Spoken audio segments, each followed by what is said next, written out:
أصعب شعور هو الاحتياج، إنك تكون حاسس إن سعادتك مرهونة بكلمة من حد، أو إن وجود حد في حياتك مهم جدًا، والشخص ده لو طلع برّه حياتك أنت ممكن يحصل لك حاجة. التعلق ده سجن.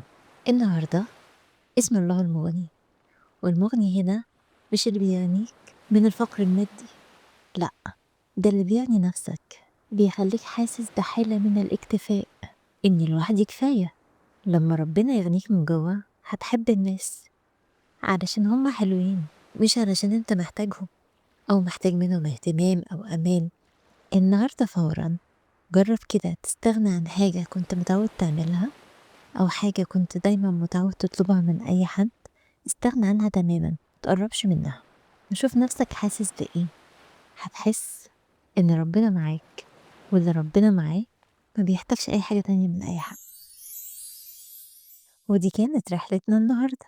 استنوني أنا دعاء قنديل من مذيع بودكاست بكرة معنا رحلة جديدة واسم جديد.